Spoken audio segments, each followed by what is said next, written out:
जी, आवाज आ रही है, आपकी लाइन ड्रॉप हो गई थी। जी सर, जी जी।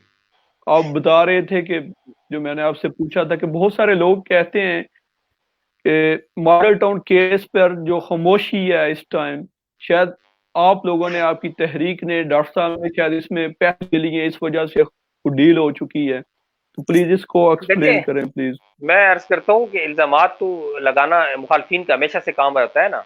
और ये उस वक्त भी लगाते थे, अब भी लगाते हैं, हमेशा लगाते रहेंगे। मुखालफिन का सबसे बड़ा आसान टूल यही होता है, कैरेक्टर एसेसिनेशन, किसी के खिलाफ प्रोपेगेंडा करना, झूठ बोलना। मॉडल टाउन का केस तो इंशाल्लाह हम एक एग्जाम्पल, एक नमूना बनाएंगे इसको, और इसके ऊपर हम उसी तरह डट के खड़े हैं। एहतजाज तो हमने उसी वक्त खत्म कर दिया था जब सुप्रीम कोर्ट ने इसके ऊपर एक्शन लिया था, सुमोटो लिया था।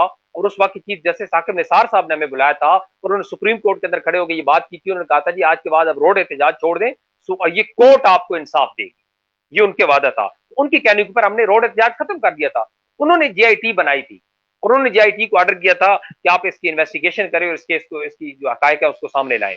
लेकिन उसके बाद वो क्या हुआ, जब जीआईटी अब अपनी इन्वेस्टिगेशन कंप्लीट कर चुकी, को 80-90% इन्वेस्टिगेशन उसकी कंप्लीट हो गई, तो हाई कोर्ट ने उसके ऊपर स्टे दे दिया। कोई एक आम सा कांस्टेबल चला गया, उसने जाके ऑब्जेक्शन किया, हाई कोर्ट ने उसके ऊपर स्टे दे दिया।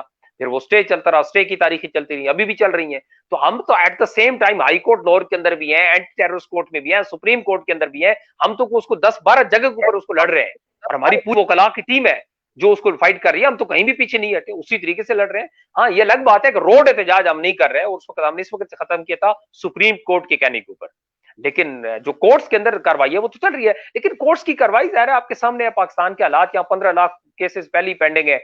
और इस तरह के केसेस तो वैसे भी इसके ऊपर, जहां पर ताकतवर मुखालिफ हो, अशराफी हो, बड़े लोग हों, तो उसके ऊपर सेहत इंसाफ की रफ्तार वैसे भी स्लो हो जाती है। लेकिन गरीब का आदमी, गरीब का बकरी चोर भी अगर पकड़ा जाता है, तो मुर्गी चोर पकड़ा जाता है, तो उसके ऊपर कानून बड़ी तेजी से हरकत में आ जाता है। यहाँ 14 लोग शहीद हो गए, 100 लोगों को गोलियां लग गई, 50-60 कैमरों ने लाइव रिकॉर्ड किया है, तो उसके ऊपर अभी तक भी इंसाफ को रास्ता नहीं मिल रहा।